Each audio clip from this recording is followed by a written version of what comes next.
Good morning, everyone. Thanks so much for joining. We're just going to let the numbers kind of jump up a bit here, and then we will go ahead and get started with the first of our Marketing Masterclass webinar series. So we'll give it. Okay, well, we'll go ahead and get started. Numbers may keep growing, but formally, welcome to our Marketing Masterclass. We'll get our introductions to our incredible panelists here in just a moment. But before we do really get started with the presentations and the panel discussion, I want to do just a bit of webinar housekeeping. So because this is a Zoom webinar and not a meeting, all attendee mics are muted and all attendee cameras will be off. So you won't be able to see yourself, whether that be a good thing or a bad thing. But the town hall will be recorded and the recording link will be available in a follow-up email and will be available on our site at www.weact.ie/training. So you will receive a link to that, and you'll also be able to find it on our site after the session. And in addition to the recording, you'll also receive a short feedback form in the email if you wish to provide any feedback for our speakers, for the sessions, and for the campaign. So if you'd like to ask any questions during the session, you can use the Q&A function to submit any questions you have for the campaign. For the panelists. So if you have any questions, that we will address those towards the end of our session. And then if you have any just general comments or feedback, or you want to say hi to anyone, you can pop those in the chat. So now I'll quickly introduce our session and then our campaign and hand you over to our partners for this training, which are the National Lottery. So hopefully you are aware of it by now, but We Act is a national collaborative campaign that celebrates Ireland's charities, community groups, and social enterprises through telling stories. Stories about staff, volunteers, and service users, and stories about the impact of our organizations and the value of our work.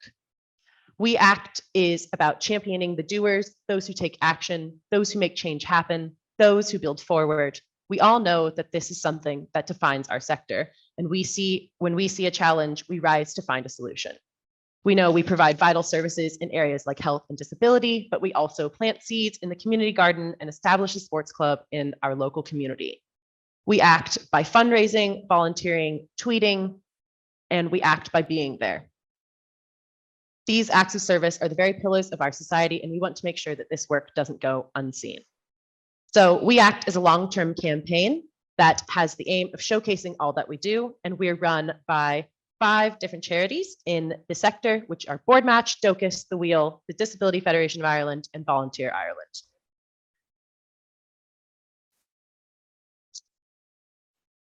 We Act is a long-term campaign, and we are telling the stories and highlighting the work of the sector. We do that by collectively sharing and amplifying our stories, and we know that every single one of us in the sector has a unique story to tell. Whether it's about how we came to our roles, the people we encounter every day, or a single interaction that sums up the impact of our work, which is where this Marketing Masterclass comes in. So run with the support of the National Lottery. It's all about developing the skills to tell our stories better. This is the first of the 3 sessions, and we hope that they help you to build your skills and build the confidence to tell your stories with the impact they deserve. So with the help of our speakers, this session will deliver resources to help you create content that generates successful social media engagement and provide you with tips on how to develop TikToks and on-trend videos to reach your audience. Again, as I said, we will have a Q&A with our panel afterwards, which I will be facilitating. So if you can pop all your questions in the Q&A box as the session progresses, that would be great. And I'll remind you after each speaker. We invite you to tweet and share your thoughts and learnings from today throughout the session and after. So you can do so by tagging us at We Act Ireland and using the hashtag We Act. I want to thank everyone who's given up their time to share their expert insight with us today. And again, we'll introduce the speakers in just a moment. I hope you enjoyed today's session, but now I will hand you over to Jennifer Crow from the National Lottery. Thank you, Madeline. Good morning, everyone. So as Madeline just said there, I'm Jen Crow. I'm the head of corporate affairs here at the National Lottery. I'm just going to say few brief words. Firstly, I'd like to welcome you all to the first of these 3 masterclass webinars that we've put on. And just to say how delighted we are to be partnering with We Act again. This is the 3rd year now that we have been part of this initiative. And really, it's just down to the great synergies that exist between the National Lottery and the charity sector. So obviously, you know, our National Lottery players raise over €4 million every week for good causes. That equates to about 250 million on average a year. And they support over 4,500 good causes beneficiaries around the country, some of whom may well be on the call here today. So as a national brand, we use media obviously to communicate regularly. We understand the importance of messaging, of storytelling, of keeping up to speed with the ever-changing media landscape.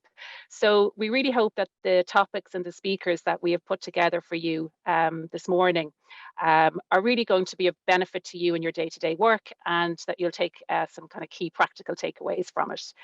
So yeah, so firstly, thanks to Madeline as well and the team for hosting this session today. And I will introduce our first speaker. So I'd like to welcome Tom Nugent, who is from Bulfinch Agency. He's the managing director there. And Tom has an extensive background in content creation, in media relations, broadcasting, and brand strategy, I believe. And he was also at the coalface of the Paddy Power brand for a number of years. So I'm sure he's going to have lots of disruptive social media ideas for us this morning. So I'd like to welcome Tom, and I'll hand the floor over to you now. Thanks very much, Jennifer. I'll just get a few slides up here for you now, and we'll get the show on the road. So thanks very much, Jennifer, and thanks, Madeline, and thanks everyone for joining us. Looking forward to not necessarily listening to myself, but listening to Mary and Deirdre, who are going to bring us through some really insightful bits later on. The title of today's talk was Finding Your Online Voice, which, when you kind of sit back and think about it, is a bit deep. It's a heavy topic, but I suppose we're talking about storytelling and how you can improve your storytelling in your own work, working for your different organizations. I know there's a lot of people on the call with a lot of different backgrounds, and they're trying to deal with different topics and issues. So we're trying to kind of give general advice, and hopefully maybe not all of it will apply, but you'll pick up some nuggets throughout the day. But I suppose we'll kick things off. I'm going to focus more in on a brand strategy kind of perspective, and Mary and Deirdre are going to look at more kind of executions and how they kind of use their own creative thinking and planning and on a day-to-day basis. So as Jennifer mentioned, I run an agency called Bulfinch, and a big part of our work is helping brands with their brand strategy. And brand strategy kind of generally can be described as just kind of clear thinking combined with creativity, just good planning with creativity and executing it well. And the importance of brand strategy is it can be really distilled down. And me, as a very cynical Irish man, often can hear the word brand strategy and roll my eyes automatically, but it does make a massive difference when it comes to kind of executing your marketing, particularly online. It just helps you set yourself apart from the noise. So the importance of brand strategy is to clarify your business or service goals and vision, establish some brand values, highlight and codify target customers or service users or donors or volunteers, illustrate the competitive landscape and where we, as in your organization, where you fit and where the gaps are, and to define your operations differences when compared to the market. So you're not just competing with other charities, you're also competing with everyone else, be that kind of B2C businesses, media outlets, for users' attention when it comes to online content. And then it's providing a framework for your distinctive brand personality and tone to come to life online. So I kind of want to rattle through a few bits. I won't take you through all of this, but a typical brand strategy session for me and a client would look like this. On the right hand side, there's 3 main buckets of work: brand core, brand positioning, and brand persona, with kind of 3 subdivisions of each. But I want to quickly take you through 3 to give you a sense of maybe some quick fire stuff where you could maybe run through a few of these exercises yourselves in your own time to help you kind of codify what your own kind of little bits of brand strategy might be for your own organization.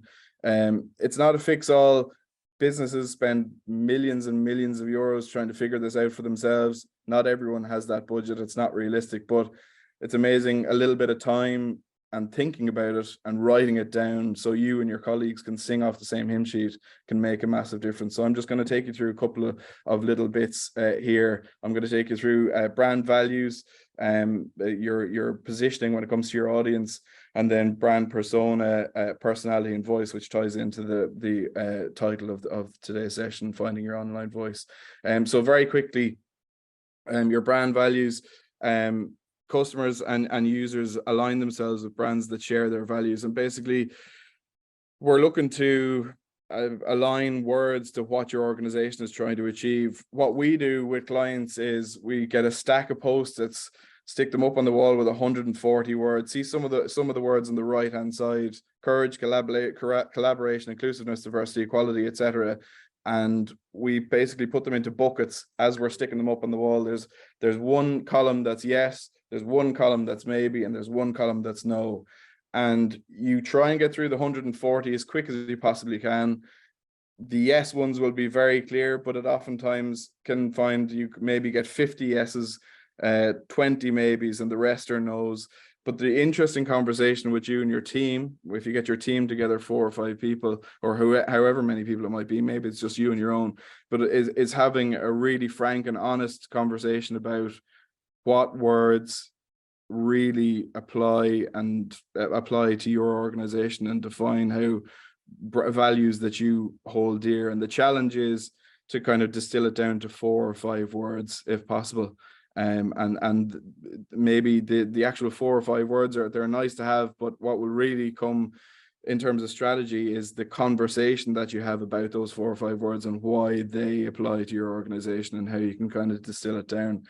So that's a really good exercise. We find it a really, really helpful when it comes to kind of starting out with a business or an organization trying to define their brand values and what they're trying to achieve. And the next bit is brand audience.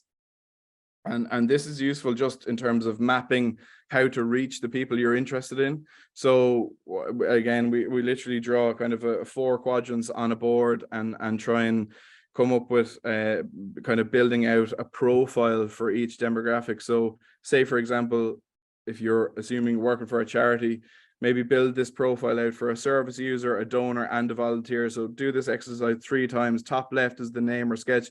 Give each segment or profile a specific and distinctive name. Who are they? And then on the right, top right, behaviors and actions, thinks about what this person does in context of the service provided and what resonates.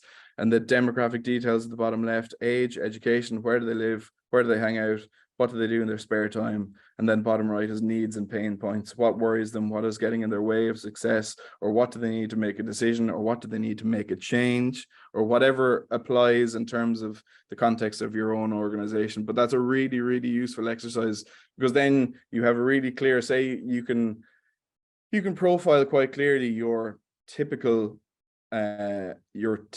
volunteer, let's say, for example, and then we have then a kind of a very insightful way of, say, they're men between the ages of 30 and 35 who have an interest in sport and want to get involved in their community.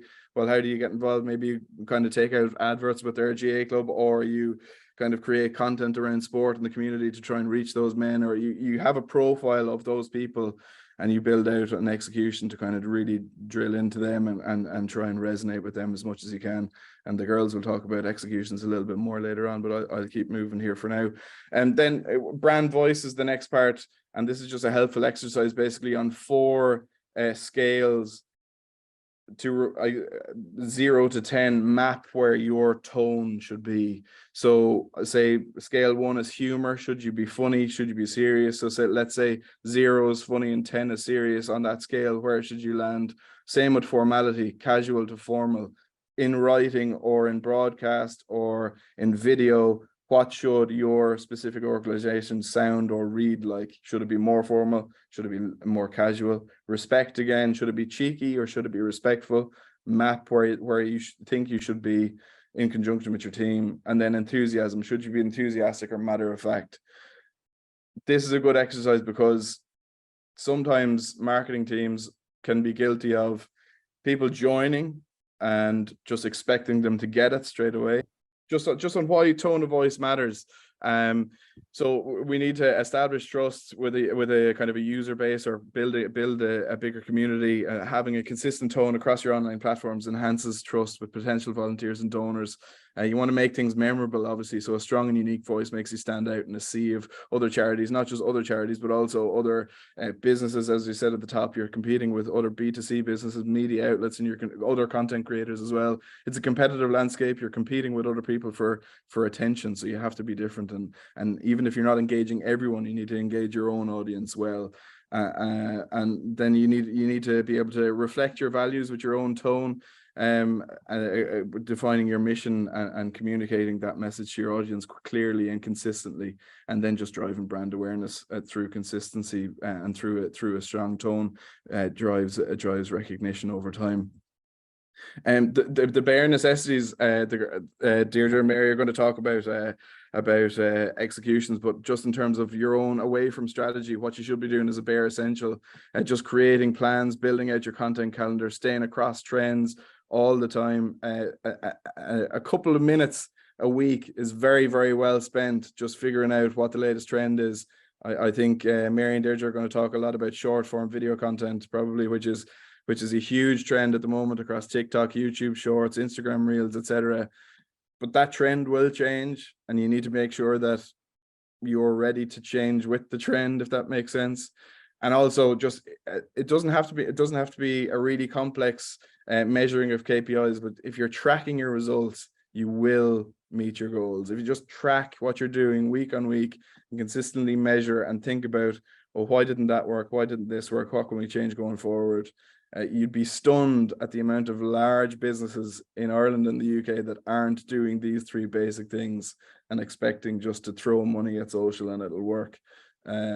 Social media is an amazing thing in comparison to maybe the likes of TV or radio, where you need to have money to buy the spots.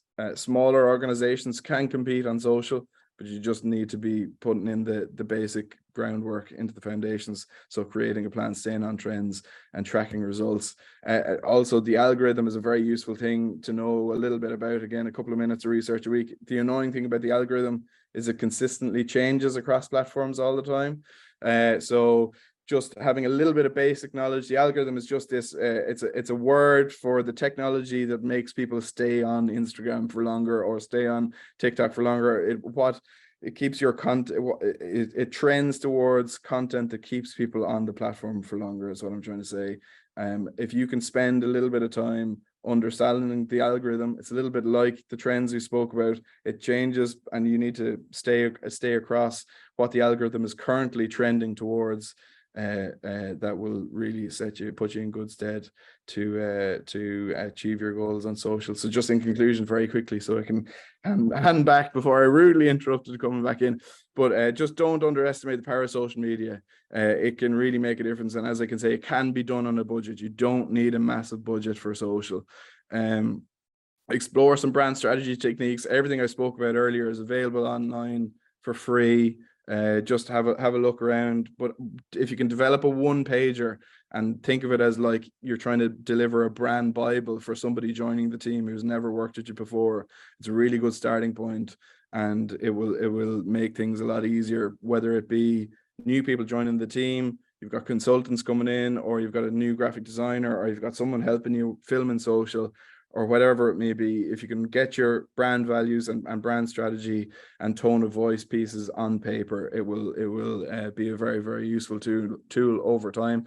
Plan, measure, and stay atop of trends as a bare essential. They should be the basics. Just make sure you do those. Use the algorithm, understand it and how to game it. And Mary and Deirdre will talk about how to use short form video to get the better of the algorithm at the moment. As later on, be aware of the competitive environment you're in. You're competing with everyone, as we mentioned, and also be aware of why people pick up their phone. They use it as an escape. There's bad news everywhere. You've got Ukraine, you've got the climate crisis, you've got your own life to deal with. People pick up the phone for different reasons. Sometimes they want news, sometimes they want to be educated, sometimes they also want to escape kind of life. So maybe think about that and use positive outcomes from your work in the charity as a way to tell your story. Because obviously there's heavy topics out there as well, but make sure there's a mix of how you're telling your story to balance things out. But yes, I will hand back now and stop talking. Thank you very much. Thank you, Tom. That's great. And I think that's kind of balancing the difficult topic with kind of what is trending on social media and how to make content that's engaging perfectly leads us back into our next speaker, which is Mary. So Mary is the project lead for Women's Aid 2 Into You campaign, which aims to raise awareness of intimate relationship abuse against young people, in particular young women aged 18 through 25 in Ireland. Mary is responsible for supporting young people in learning about the difference between healthy and unhealthy relationships and promoting awareness of supports available at 2intoyou.ie. She has a background in women's health and mental health policy and advocacy and has led on national campaigns on women's and young women's mental health. So I'll hand it over to you now, Mary. Thank you so much. So there was absolutely some great insights there. I think, thinking especially about your values can really center your approach to all of your content creation and all of your campaign planning. But I'm delighted to be here to talk about our 2 Into You campaign. So I'll be talking, I suppose, about, executing things like vision and values and your online voice. But before that, I just want to give a little bit of context about what the 2 Into You campaign is, how it started, and I suppose our kind of rationale for setting it up, and all of that feeds into how we run the campaign and how we create content. So my name is Mary Hayes and I'm the project lead for Women's Aid's 2 Into You campaign. So just to give you a bit of background to the campaign itself, and before I start talking as well, there will be some mention of some difficult topics, obviously domestic violence, physical, sexual assault, emotional abuse, things like that. So if anyone needs to step away from the screen and take a break, that's no problem at all. If you need support, there's the Women's Aid 24-hour national free phone helpline and the free and confidential chat support service at 2intoyou.ie. So if there's anything that comes up for you today in your own relationship or someone else's relationship that or you just have a question about something that I spoke about, both of those services are there for you. So just to explain the 2 Into You campaign, so it's a Women's Aid campaign and it started over 10 years ago, and it's focused on in particular young women aged 18 to 25, and our aim is really to support young people around intimate relationship abuse. So teaching them about the difference between healthy and unhealthy relationships, helping them learn about the red flags or early warning signs of relationship abuse, how to help their friends, and also how to find support. So just in terms of our name, then where that came from. So the whole idea is, if someone is into you, it can be exciting, but if they're too into you, then this can be a red flag or an early warning sign of intimate relationship abuse. So you might have obviously heard terms like domestic violence or domestic abuse, but when we're talking to young people, we use intimate relationship abuse, toxic abuse, or toxic relationships, phrases like that, which kind of connects more with them. And I'll explain a little bit more about that later on. So we set up a specific website for young people. It's separate to the Women's Aid main website. So it's 2intoyou.ie, and on the website there is a free and confidential chat support service. So that was set up with young people in mind, because not a lot of young people want to make phone calls now, so that's there for them. We also have a relationship quiz. So it's just 10 short questions that people can take to see if their relationship is healthy or not, and it's by far the most popular page on the website, and it's a nice kind of lead into all the other information that's there. There's also information about the red flags of abuse and information on how to help a friend, legal protections that are there for young people, an online safety guide, and lots more. So really the main aim with all of our campaign work is to drive people to this website, to either use the chat service, to take the quiz, or to just find information themselves. And I suppose just to give you a bit of context of why we started the campaign in the first place. So Women's Aid has been around since 1974. We're the leading national domestic violence service, providing an accredited helpline for people subjected to domestic abuse. And basically, we started to see a rise in young people, in particular young women, using our services. So phoning the helpline, you know, coming to the drop-in service, using the one-to-one services, things like that. And what we found was that most of them thought that Women's Aid wasn't for them, that it was kind of for maybe older women, you know, married women, women living with an abusive partner or husband, women who had children, things like that. So we set up 2 and 2 with young people specifically in mind, because we wanted to let them know that, you know, unfortunately, abuse is common in young relationships. You know, it can even happen in your first relationship, and it can be particularly hard to spot, because if it is your first relationship, you've nothing to compare to, you don't know what the red flags are, things like that. And also there was a change in the Domestic Violence Act that now says that you don't need to be living with your partner for you to seek legal protection from them if they're being abusive towards you. So that was really an aim with the campaign as well, to tell young people, you know, abuse can happen even in online spaces. And it does happen to young people, but that there are specific supports available for them. So after we decided to set up the campaign, we needed to do, you know, specific research on young people to learn about their experiences, to learn about prevalence, things like that, to really give us a strong basis for developing the campaign and how we deliver our assets and how we create content for the campaign. So I won't go very deep into this. I'll just give you a brief overview of what we know. So we've done 2 nationally representative studies so far on young people. And what we found is that 1 in 5 young women and 1 in 11 young men aged 18 to 25, excuse me, have been abused by a partner or ex.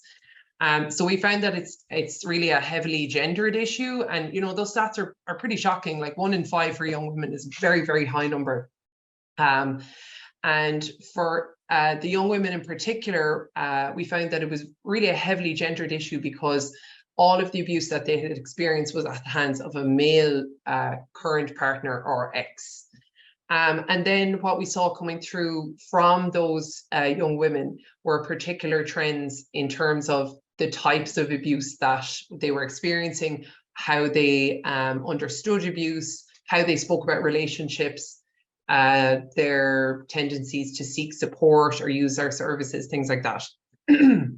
So we found that emotional abuse was by far the most common form of abuse that young women experienced. And I think this really shows that there's kind of a misconception around abuse or domestic violence, you know, that there has to be a bruise or a mark there for it to be taken seriously. But, you know, we know that emotional abuse can have, you know, just as dangerous consequences for young women, especially young women starting to make their way in the world, you know, in their first dating relationships.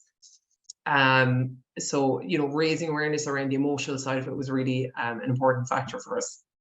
Online abuse as well was coming through really strongly in the research. So 1 in 2 were subjected to online abuse. So it just shows again that, you know, you don't have to be living with a partner for them to be abusive to you, that because of the online space now, even if you're not, you know, in the same country as someone, they can continue to use that online space to exert power and control over their partner. So things like, you know, incessantly sending messages, liking and commenting on photos and videos on social media, using location tracking software, things like that, and hacking into emails. And, you know, it was something that young people almost took as part and parcel of dating relationships. They didn't see it as abuse. They didn't see it as serious enough to warrant that. But we know that it can have a really, really dangerous impact later on. 1 in 6 were also subjected to coercive control. So really showing, you know, that these young women felt like there was no escape from this relationship. And that there was a real kind of combination of all the different types of abuse that they were experiencing. And then most importantly, 1 in 3 had never told anyone about the abuse. So really what we saw there was that there was a huge amount of stigma around abuse and also shame. So young women, they didn't see it as something that was affecting them, or they were going through it and thinking that it wasn't serious enough, or there was a fear of not being believed. So within the campaign, we really wanted to make sure that what we got across to young people was that they would feel believed and that they know that there's a specific space for them that will understand their unique experience as young women. So I suppose taking all of that research and taking, you know, the experiences we know from supporting survivors on the helpline, the chat service, one-to-one services, things like that, we've found out some really key things that have kind of formed our strategy and our online voice. So we know that young people, you know, they don't think abuse happens in young relationships. They don't know what the red flags are, or, you know, maybe what they look like specifically to young people. You know, abuse looks differently for young people. So the warning signs, the types of abuse that happen, the length of the relationships will be different, say, to somebody who's, you know, in an older relationship or married and with their abuser for a number of years. They also engage with the services in a different way. So they mightn't technically, you know, come directly to us, but they might engage with our content just on social media and learn that way, or through conversations with their peers. The language that they use to talk about relationships is always changing. So this is something we always have to keep up with and to touch base with the young people that we're involved with to see what language works and what doesn't, because it's a constantly evolving space. Then they don't know where to go for support. So, you know, people know, I think, maybe about Women's Aid, but they don't know that 2into specifically exists with young people, and that that is a specific space for them to support them. And then I suppose one of the really great things that we learned was that young people want to learn about relationships and they want to look out for their friends. So, you know, they're not learning about this in school. If they are learning about it, it's generally from like TV, pop culture, conversations with their friends. Maybe they're learning from their parents, things like that. But they really want a kind of a dedicated space to learn about these things from a trusted source. So taking all of these things, this is really what informs our online voice. So I'm going to show you a couple of examples of how we've created some content. And just to put it into context as well, I suppose, 2into versus Women's Aid, having the Women's Aid social media accounts gave us a great jumping off point, because we already knew what was working for older women. And we used to run the 2into campaign on the Women's Aid social media accounts. But what we found was that it was really difficult to kind of differentiate between voices there. So, you know, what worked for older women wouldn't necessarily work for younger women, or using a younger voice on that kind of older platform or older space wasn't connecting for them. So that's why we created 2into specifically, created their own accounts. And, you know, taking all of what we know, testing different formats, different videos, different content, and also having run a number of campaigns, you know, throughout the years, we've learned a couple of ways that we need to engage young people in order for them to feel that sense of trust and to want to engage with us. So this is kind of a list of what we need to engage young people, but I think I'll just, because I'm conscious of time, I'm just going to show you some examples that have worked really well for us. So the first one is our Love Bombing Get Ready With Me video. So this is Juliana Shiel. She's a 2into ambassador. So we have some young women who are involved in the campaign and they help us create content. They support the campaign online and push it out and tell their friends and family about it. So Juliana is a survivor of intimate relationship abuse. She was in an abusive relationship when she was 19. And she came to us wanting to share her story, which she did, and it was fantastic, and she found it really empowering. And then she wanted to continue to do more.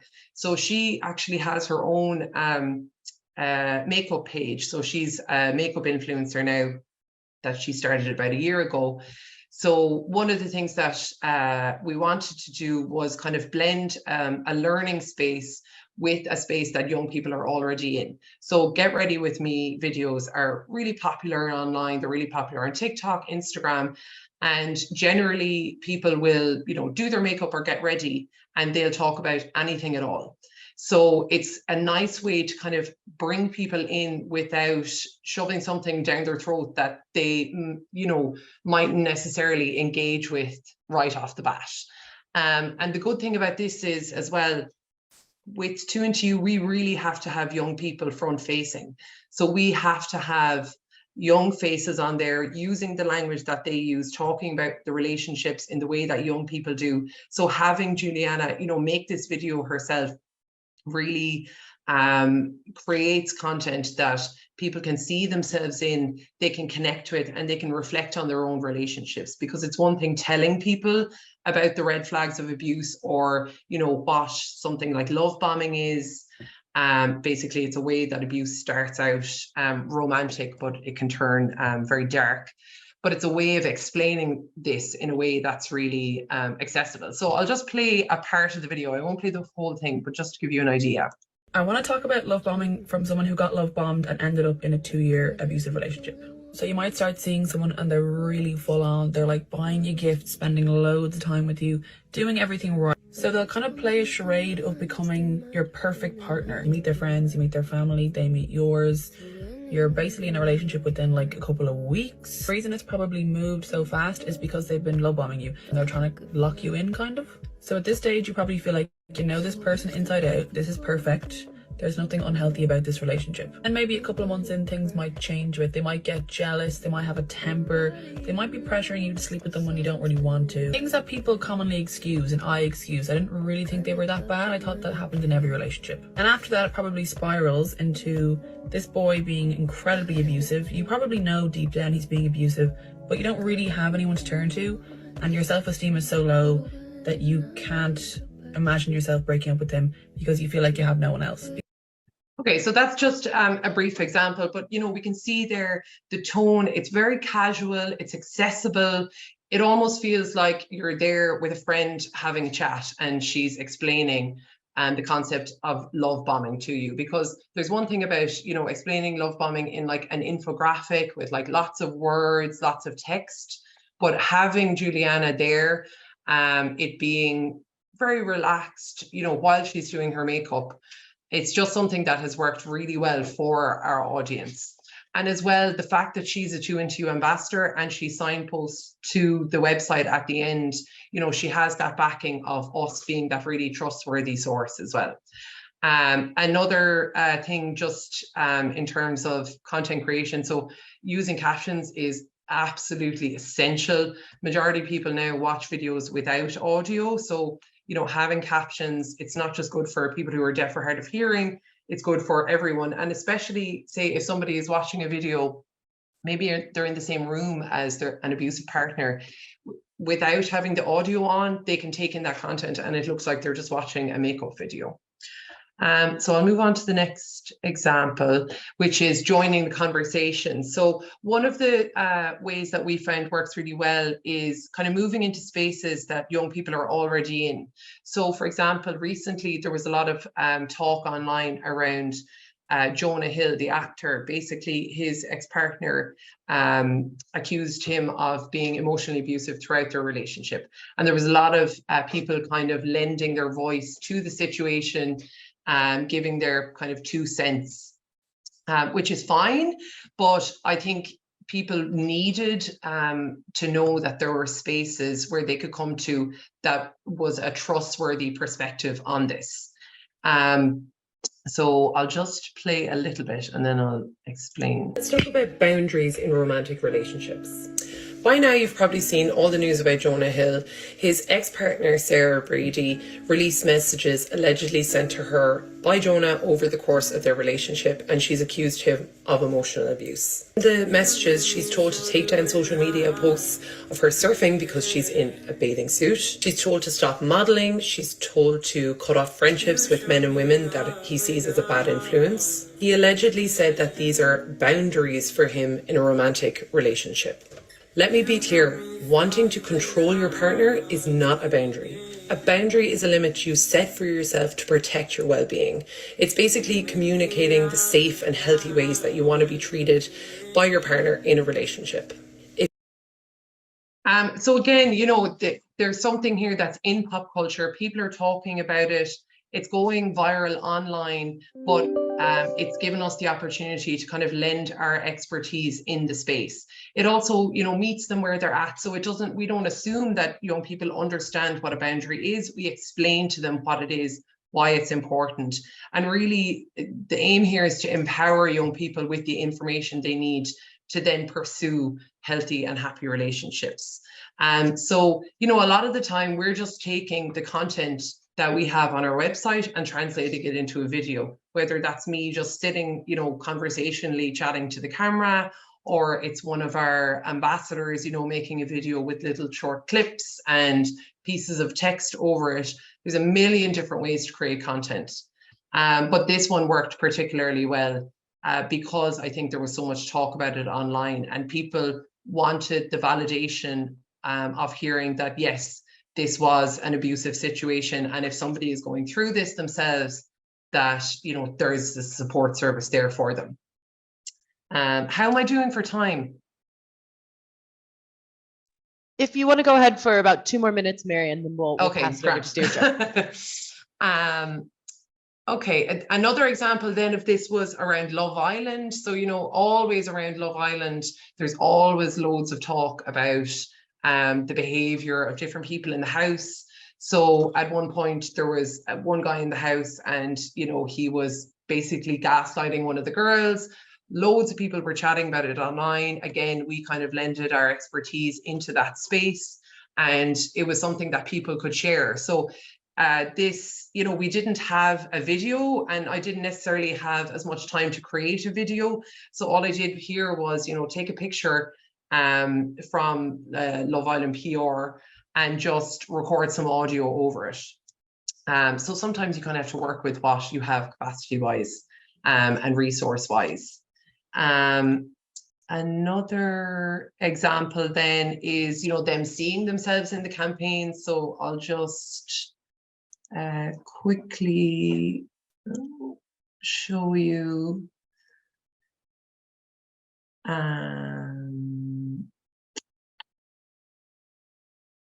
Like, this is one that one of our ambassadors made. You know, we don't prompt them how to make these videos. We just send them the website. We give them ideas. You know, you could talk about gaslighting. You could talk about the green flags. You could talk about the red flags. And then they go off and they make the content themselves, because it's from their own voice. It's using their own language, and it's really creating something that they would want to see themselves. So we're really, really lucky to have our ambassadors. See, this is something that she made. You drew stars around my scars, but now I'm bleeding, 'cause I knew you stepping on the last train. And you can see there that, you know, this is just a lot of different clips that she obviously had on her camera roll, and then she took the information from our website and placed it over it. So there's really simple solutions there that you can use. And I'll just fly through the last 2 or 3 slides there. There is just so much to talk about. I could talk about this all day, but I'm very much looking forward to hearing from Deirdre as well. So just to give you an idea of the impact, so our social media has played a huge part in pushing out the 2 Into You campaign and raising awareness of the supports. Because, you know, we have run ads, you know, paid ads on social media, but generally we have a very small budget, and we can only run maybe one general ad that says, you know, take the relationship quiz, visit the website. but we need to keep the campaign going on social media and keep that presence on there all year. So you're constantly creating content. But it has really worked. So you can see there, since we relaunched the quiz in November 2022, 42,000 people have taken it. So it just shows, you know, there is a huge need out there, but also raising awareness of it has been really, really successful, for us. And we've seen those clicks through, you know, on stories like Tom was saying, you know, measuring your stats. So seeing when people were clicking through directly to the quiz from specific videos. It's also helped us give a voice to young survivors. So we've given them a space where they can share their experience, they can share what they've learned, and they all say that it's helped empower them and that they hope it gives hope to other young people who are going through it. It's also helped get young women involved in an issue that affects them, so through our ambassador program.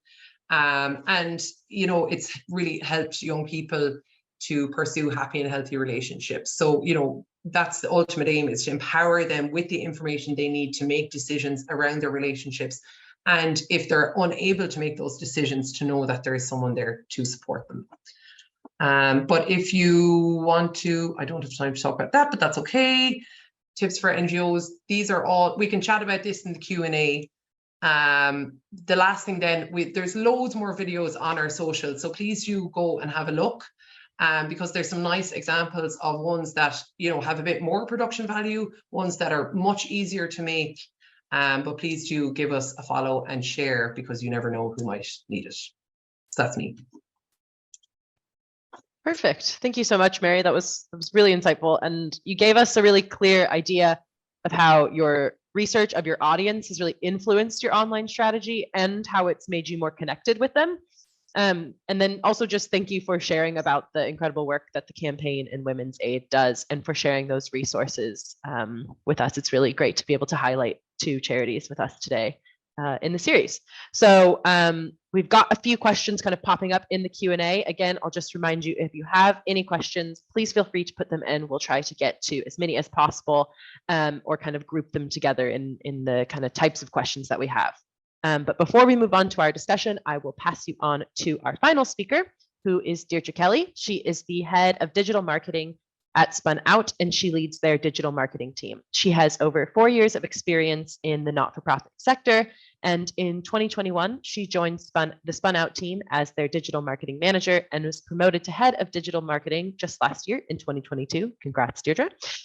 Prior to Spun Out, she worked at Jigsaw as their digital communication specialist. So she's got plenty of experience, and I will pass you over to her now. Perfect. Thank you so much for that intro there. I'll just share my slides, put it in presentation mode.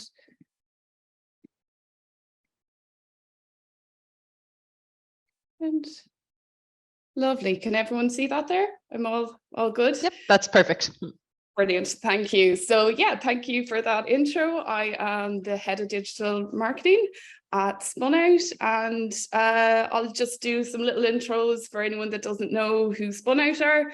We are Ireland's youth information and support platform, working towards an Ireland where all young people are supported and empowered to thrive.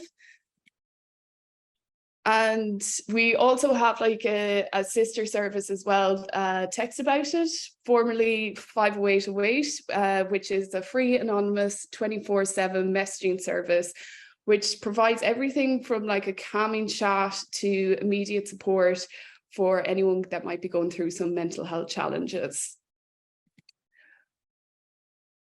One thing I'm very proud of that we do as an organisation, I feel, is our approach to storytelling through multimedia. So we share the stories and experiences of young people across Ireland to amplify their voices, and so everyone essentially feels a little less alone. So I'll just play this. My name is Baisat. I'm 20 years old, and I'm Nigerian Irish, or Irish Nigerian, as we call it. Growing up in Ireland, secondary school was a big wake-up call in terms of Islamophobia and racism and discrimination.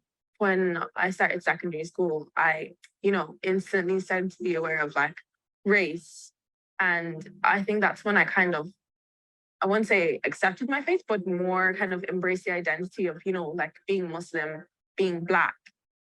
There's definitely microaggressions from other students, you know, the sly comments and the, oh, it's the Black people again, they're so loud. And, you know, and even from teachers, you know, like gang and like, you know, like a group of Black people, no matter who they are, is like automatically a gang. And you're always suspicious of the Black person just because, you know, they're Black.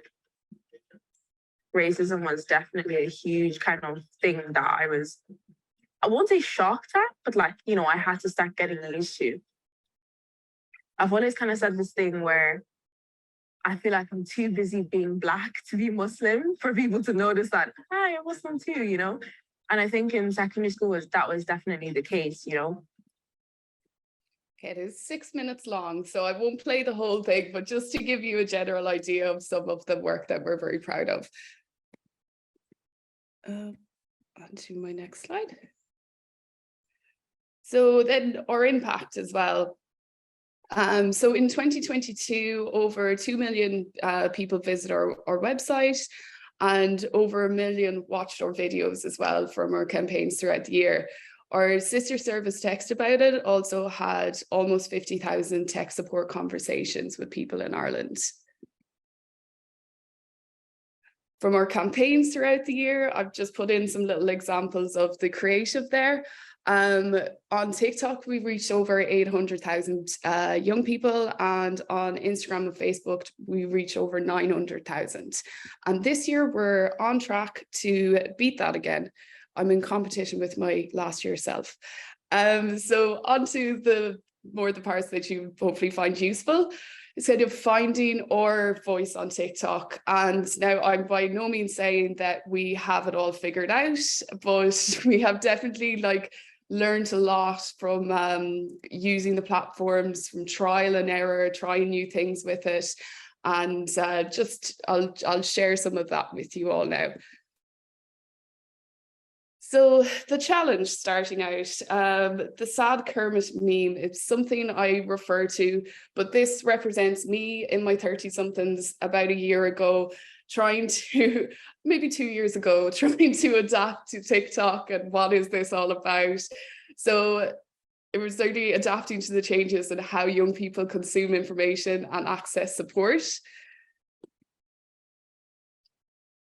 But with challenges come opportunities. So there was an opportunity here to really shape our social media strategy around the channels young people are most active on and move towards that more short form multimedia content. While still keeping some of the long form content as well, because sometimes a story cannot be told in just 1 minute. But definitely there is that move towards multimedia content, as Tom mentioned, with the algorithms, the social algorithm as well. But also there was a really good opportunity here about TikTok, or for TikTok to really, or for us to really become part of TikTok culture and participate in this trends and sounds. So our approach, internally, we refer to this project as just amongst the team. I realize I'm speaking to about 200 people now, but it was Project Shit of Ball. It was just trial and error, just try a few different things and see what sticks as well. And I think that's one of the most important things with TikTok as well, that you're not afraid to try new things and you're not afraid to get things wrong every now and then as well. It's still a relatively new platform. We've learned a lot from it, but it's always changing. There's always new trends, and there's so you kind of need to be quick and dirty with some of the trends sometimes and just put things out there. So something that really works well for us is having some of our subject matter experts front and center, giving that informative, non-judgmental information. So I won't play all these, but we have Eva, our content editor for harm reduction, giving some harm reduction tips, and Joseph then, our mental health content editor as well, sharing frequent videos, just giving those little useful tips on bettering your own mental health. Something else as well, and this is kind of similar as well, echoing to some of the things that Mary said as well, just having young people front and center, really sharing their experience as well. So these two examples I have, one is, sorry, to the left, it's one of our action panel members, Charlie. So they're really like sharing their experience. This was, again, we gave Charlie just a few little pointers and just left them to work away themselves. So I think that as well kind of, again, echoes something that Mary said about really just giving young people a short brief, some pointers, signposts to some articles, but really just let them, they know best. So just let them create the content, and often they really surprise you with a different angle on things that you might not have thought about. And the second one we have is another action panel member, but this was shot by Jack, our incredibly talented head of multimedia. So it's two different approaches, but it has the same, putting young people front and center and really like sharing their experiences. Another one as well is working with influencers. So this will be more for some of the projects that we might have more funding for. So this example was our climate justice campaign from last year. So it was Vanula Moran who shared some of her sustainability tips. And again, like creating or testing different content formats, because at the moment on TikTok, carousels are having a moment. So we have definitely found that they've worked really well for us, and we're able to kind of repurpose some of the old Instagram carousels that we have and just use them in a new format as well. So the outcome, so as I mentioned, we're on track to do better than last year. So this year to date, we've already reached almost 800,000 young people on Instagram and Facebook, almost 800,000 on TikTok as well. Our multimedia content has almost 800,000 times as well, it's been seen, but we're also noticing like a steady growth in followers on Instagram and Facebook and TikTok, due to kind of moving towards the more short form content and sharing the content across like TikTok Reels and also YouTube Shorts as well. So we're seeing like steady growth and also more engagement in our organic content as well. And with that, we also went viral, which is difficult to do, like we found.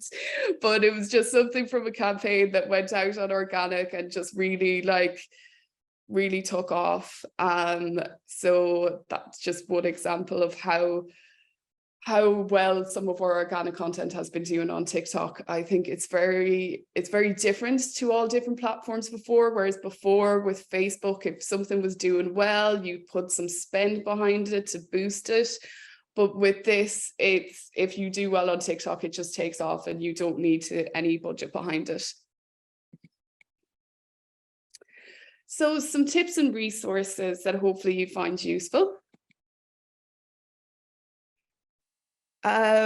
So it's just some of my tips for making TikTok part of your social strategy. So the first 3 seconds matter the most. Like we have, I think it's something like we have the attention span of a goldfish now. So if you don't grab a person in those first 3 seconds, they're gone. These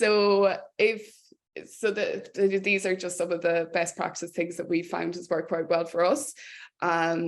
So add a title to the screen so people know straight away what to expect or what's going to be in the video.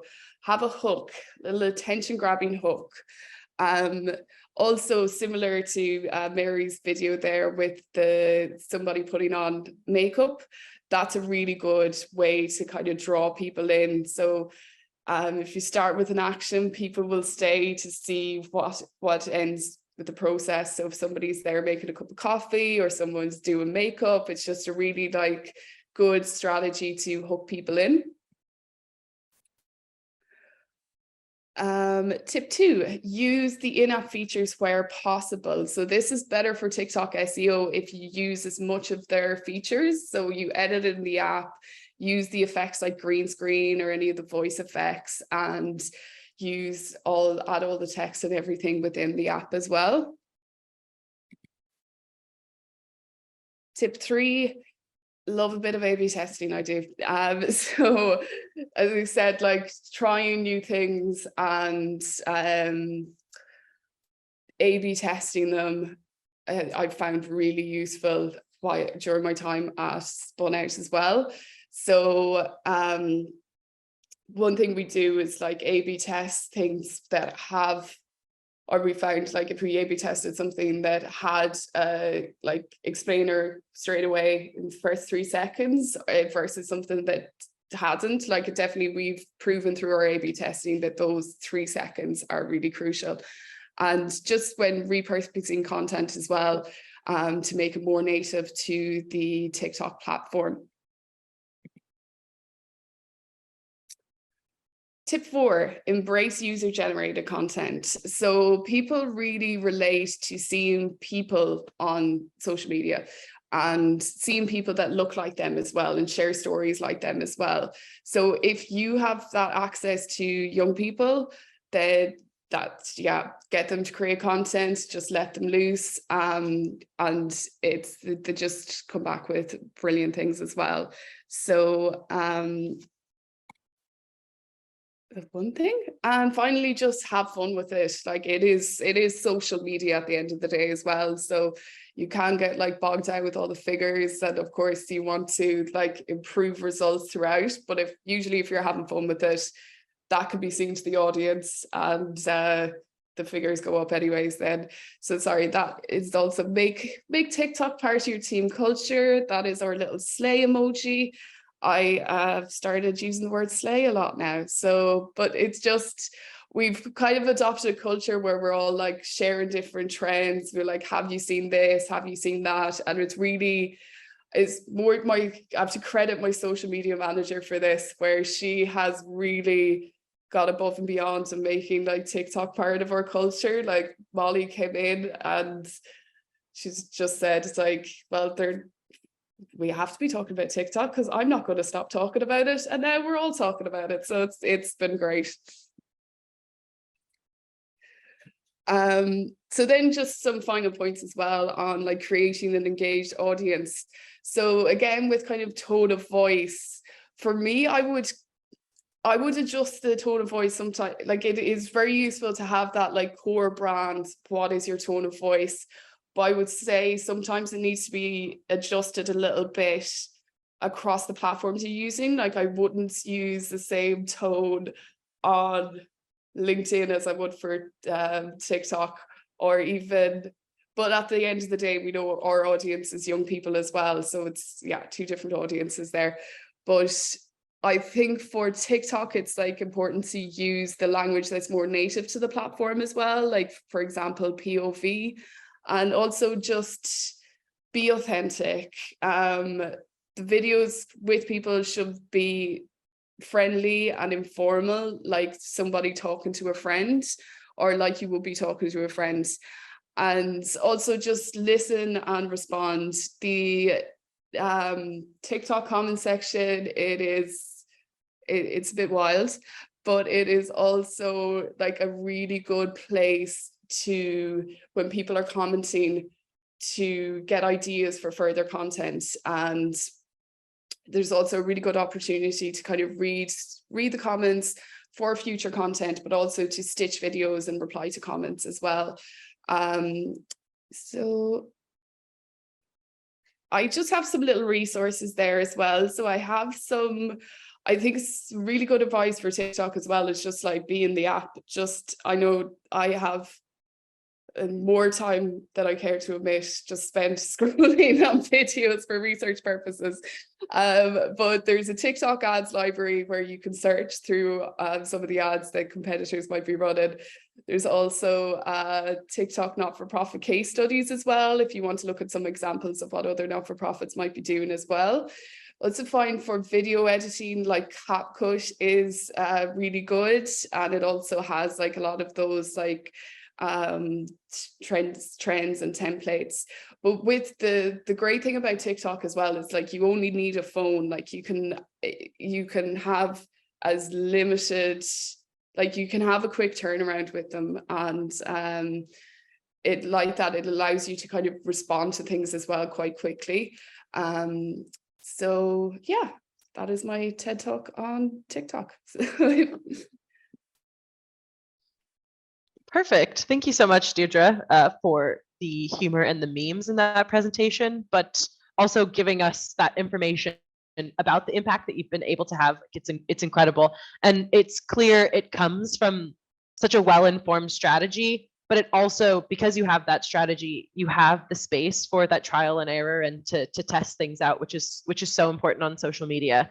And ultimately, you're able to share the resources that you have for young people, and they're able to find them and access them. So that's amazing. Thank you so much.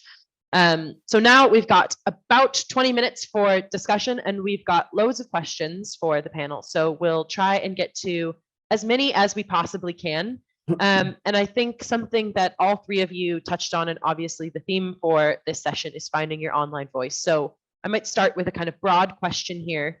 And it's about kind of actually finding your audience. So you have to know who you're speaking to know which voice to use. And so I want to ask, maybe, how do you begin with conducting that research to find who you're speaking to and how it's going to be the most impactful for your organization? And specifically, Tom, maybe you can touch on this as well. If you don't know that you're trying to reach out to maybe a younger audience, or you have quite a broad audience, how do you go about figuring out your voice? Yeah, I would say, like if you know who you want to reach, then they probably exist online in some capacity anyway. So I think it's looking and researching what they're talking about. Social media is there for pretty much everyone to see, explore kind of what. I think you made a very good point there, Deirdre, about language styles and POV, for example, things like that. How are they talking? Where are they talking? What are they talking about? I think dipping the toe in, and then as well as that, it's test and learn. It's trying things and figuring out what resonates. The big thing for a lot of the clients I work with is they know who they want to talk to, but they want to resonate with them. So what's the human truth in the story you're telling, and how can that kind of, they're scrolling, they see your piece of content, and the piece of content rings the bell to the point where they might share it with a friend, or they might like it, or they might kind of take some sort of action off the back of it. But I'd say it's a kind of an exploratory process. There's no like, you're going to find your audience straight away and that's it, it's done deal. I think it's probably a bigger piece of work than that, but I don't know what Deirdre and Mary think.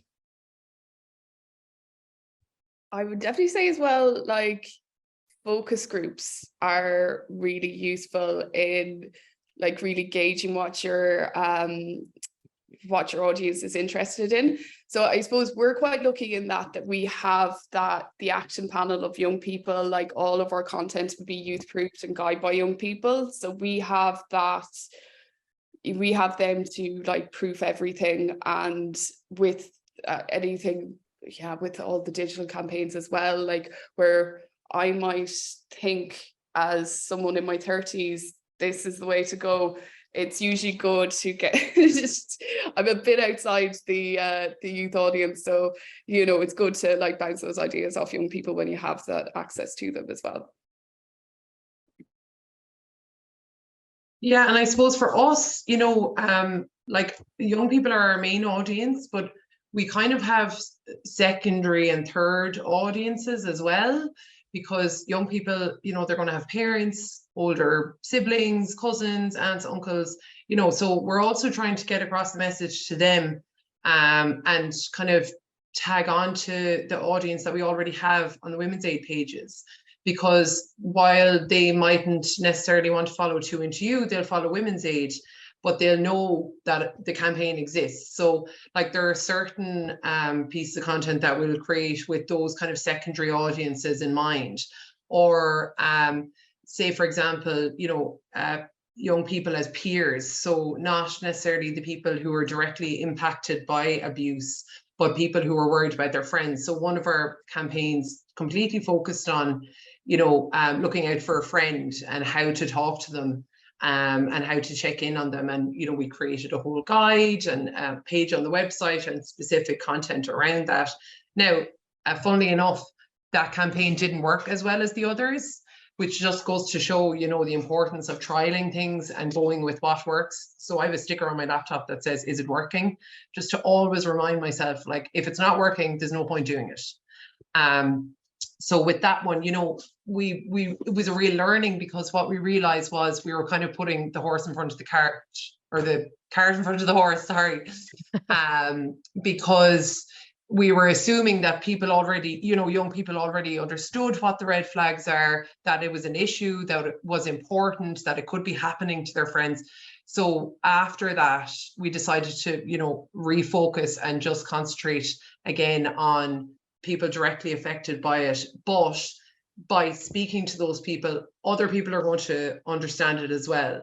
And like we did that in a like specific way through our ads, for example. So with the ads that we paid for, instead of having just 18 to 25-year-olds, it was 18 to 35-year-olds, so that we could capture some of those people who would be, you know, who have young people in their lives. That's great. Thank you, everyone. So maybe a practical and very specific question in here for you next is, do you have any applications that you use or any specific resources that you look at to kind of keep up to date with the changes in social media and tracking algorithms, but also how you maybe plan your social media in response to those constant changes? What are you using, and what is your team using to make social media easier for you? I can jump in there. So some of them are already mentioned by Deirdre, but like CapCut is fantastic. It allows you to add captions, you know, overlays if you want to put your logo in the corner, effects, things like that, and it's really easy to edit on. Instagram is quite difficult, I find, to edit on. It's just a little bit clunkier user-wise, but you really should try and edit in app if you can, because, for example, with captions, okay, like the Instagram algorithm and the TikTok algorithm will read your captions and take from those captions and basically say what the content is. So they'll match you up to viewers that way.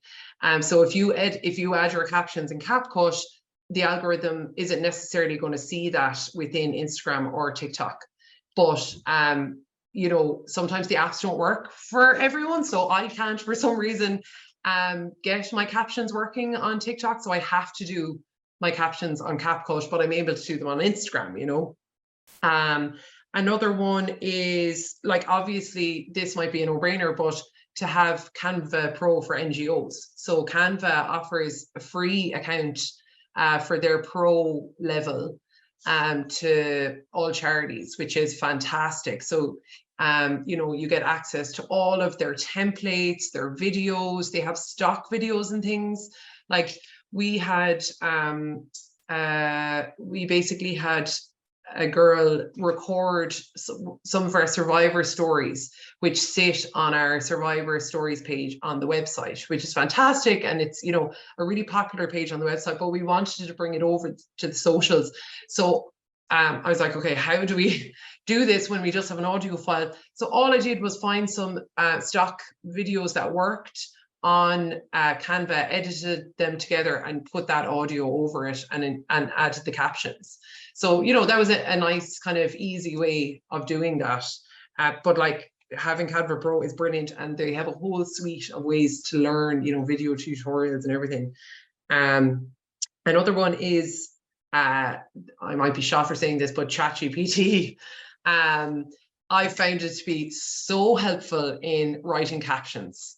So, you know, you can be constantly trying to reinvent the wheel and, you know, reword messaging and things that you're saying. I found it to be a total lifesaver. It just rewords things, reframes things. It even gives you ideas on like what to film, or you know, sometimes I'll put in, okay, reword what love bombing is, and it'll give me loads of different examples for captions or video examples. Really, really helpful. And it's also free at the moment. I don't know how much longer it'll be free for, but it is free at the moment. And then the last thing, like Deirdre said, is just to scroll through TikTok, scroll through Instagram, see what people are talking about, and try and make note of trends. The biggest way I've learned of using TikTok is just going in, using it as a user, editing videos, not posting them, just practicing. And also there's people on there teaching you how to use TikTok, like how to work the algorithm. So like all the information is out there. You just need to be on platforms and using them.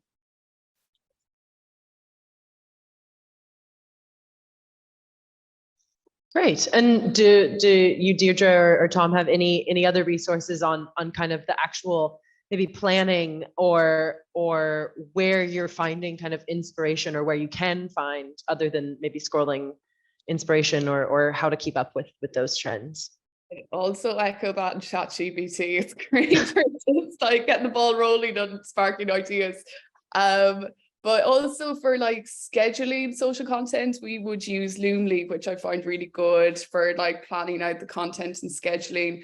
For project management tools, we use Notion, which I found is a lifesaver. So we would have like our social calendar on there and have like the content team feeding into that then as well. And yeah, I think that's kind of, I feel like all bases covered then. See, there's Google Analytics and everything as well for monitoring how our traffic is coming in. But yeah, I think that's all I can think of now. Yeah, we so clients vary depending on budgets, but for when it comes to reporting or planning, Sprout Social is probably the higher end of the scale. It is expensive, but I would recommend, if anyone does get chatting to them, to ask them for a deal. The business development reps will cut you a deal, especially if you're a charity possibly. So it's worth having that conversation. On the free planners, Metricool is a good one. METRI cool. It's a good planner, and there's a reporting tool on there as well, and probably Hootsuite is somewhere in the middle. And then in terms of editing, I think you've covered it all. Veed.io is something we've been tinkering around with lately. There's an AI in there that kind of generates captions, and it's handy for resizing videos quickly. Say if you want to bring something from Twitter across to, or X or whatever it's called now, across to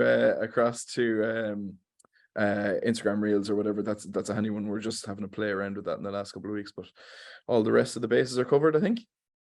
Great. Well, that's amazing. Those are obviously some really, really useful resources for people that hopefully they'll be able to take back to their organizations and use. So 2 hot button topic questions for the next one. And I think I will first maybe ask a question that's always on the minds of people who are working in a charity is a budget, and how maybe you develop a budget for a campaign. How do you distinguish which type of content you'll maybe put money behind, which type of content that you wouldn't, and see if it works organically, and how do you go about kind of figuring out that content for yourselves? Yeah, I can kick off with this one. I think I kind of touched upon it a little bit about how like TikTok has really like transformed like the social media landscape, where before my approach would have been, if something's doing well on organic, we would put some spend behind it to expand reach. But that now, if something is doing well on TikTok, it just takes off, and so it's definitely important to have that mix of like, you're always putting out organic content and not just like the paid campaigns as well. But also so what would dictate our budget as well is what the funding for different campaigns. So that would kind of, we have a lot of campaigns. They're kind of ongoing throughout the year as well. But in the meantime, then we're putting out that social content all the time, and in between things, and kind of gaining that following and reach as well. So I hope that kind of answers the question. Yeah, that's great. Does anyone else have anything, or should we can? Yeah, I suppose with us, like we found organic content work really, really well. And I suppose that's the beauty of online now and social media and all these kind of free applications, is that you don't have to have a huge budget. You know, the thing with socials is really what takes most resources is the time to create all this content, to edit it, to post it. You know, someone asked there, like, how much production was in one of those videos that I posted. It could take anywhere from 30 minutes to, you know, at least 3 hours to film something, to edit it together, to post it, to put the captions on, to write the actual caption, picking the topic, the hashtags, all of that stuff. It all takes time. And then, you know, the scheduling on top of it, all that kind of stuff. But it can work really well, organic content. There's no point just, you know, throwing money behind something for the sake of it. Like, we only do paid ads at 2 specific times a year, because they hook into a lot of other campaign activities that we're doing. So, for example, we run a burst, so we call them bursts. So we do our first burst from Valentine's Day up until International Women's Day, because there's really good hooks there for our campaign. So we'll put some money behind 1 or 2 ads. So we'll do 1 ad on Snapchat, 1 ad on TikTok, 1 ad on Instagram, and that's it. And we'll make it, you know, targeted to men and women 18 to 35. And it's a very simple ad that just says, is your relationship healthy? Take the quiz, go to the website. But around that then is really what's important. We build the campaign around that. So we have, you know, our press release, we're trying to build traction so that when people do see the ad, hopefully they've seen something else, maybe in the media, maybe an influencer they know has shared something because we've reached out to them and asked them to give us a dig out, you know. We've been on a podcast that someone has asked us to be on. So really it's, you know, it's about, you know, as a charity, it's about asking. You know, if you don't ask, you don't get. And often people will want to help. They will want to help, you know, get your message out there, because everyone knows we have limited budget. So you don't have to have a huge budget at all, but creating all the organic stuff, the unpaid stuff, it does take time, but it can really pay off.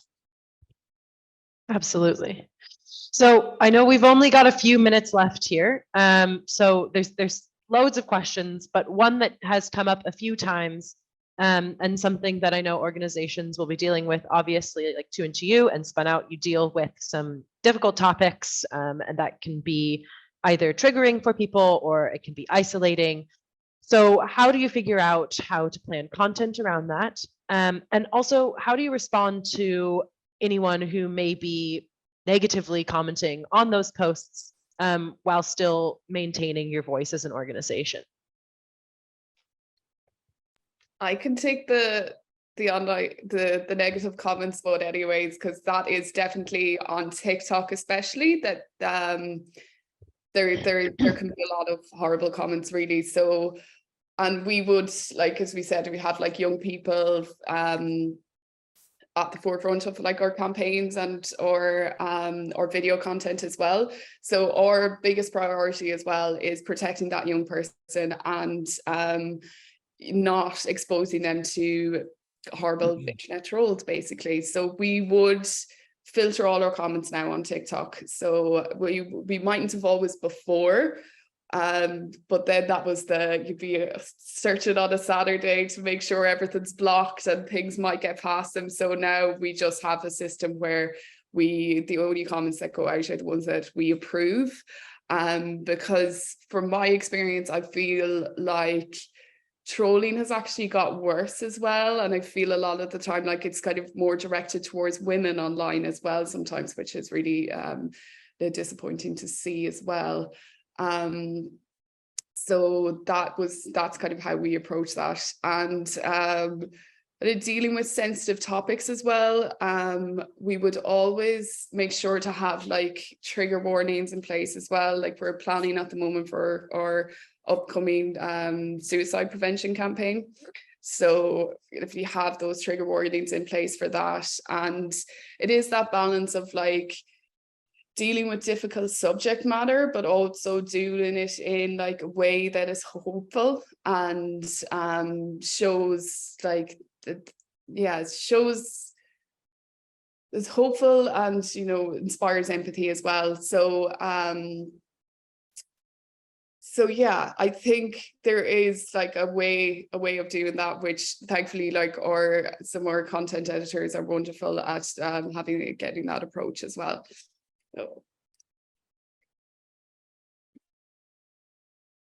I suppose then for ourselves, you know, obviously we're always talking about sensitive content, but you know, our tone can't always be doom and gloom because we're going to drive people away. So it's about finding that kind of happy medium, and that has been a real case of just testing things and seeing what works.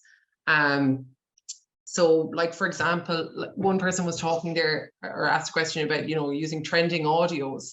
And this is one of the ones that I'm always conscious of, because using a trending audio can be really helpful in pushing you out onto the, say, For You page on TikTok, but it mightn't necessarily be appropriate, you know, so it really has to work. So for example, one of our ambassadors made a video and it was with trending audio, and it was, is it me? Am I the drama? I don't think I'm the drama, but it basically gave a lovely kind of jumping off point for her to explain gaslighting. So while it was kind of a funny audio, but it was sensitive topic, it was kind of a nice mesh of the two. And then at the end, we're always signposting to our supports.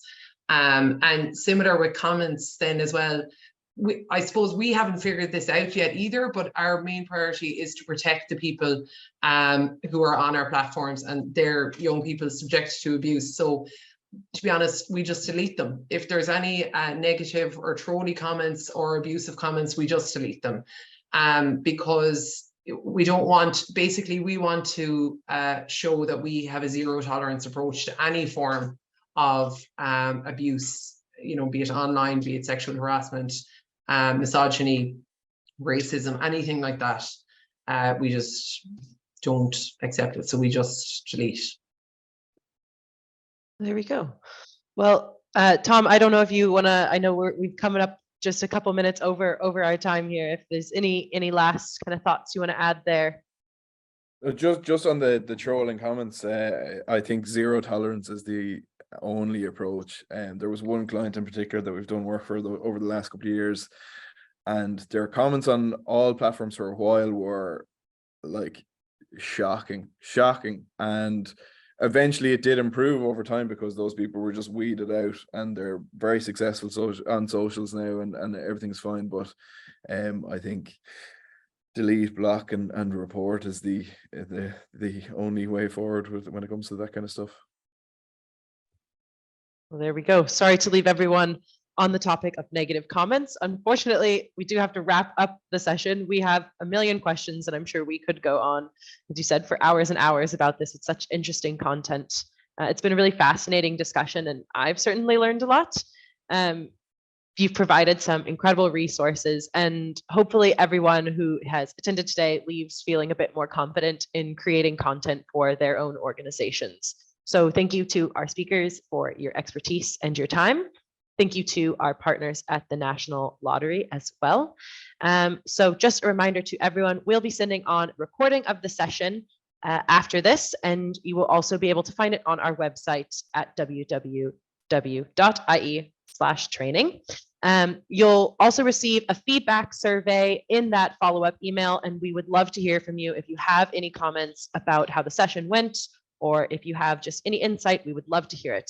We would really appreciate your opinion. So just one last thing, and then I promise I will let you go. We are still hosting, we've got 2 more sessions in the Marketing Masterclass series. So if you'd like to sign up for those 2 sessions, you can find it on our training page, as I mentioned before, and Matthew will put that in the comments for you. So next week, we'll be looking into the topics topics of working with the media, crisis communications, and writing press releases to provide you with the tools to get your stories placed for the broader public to see them.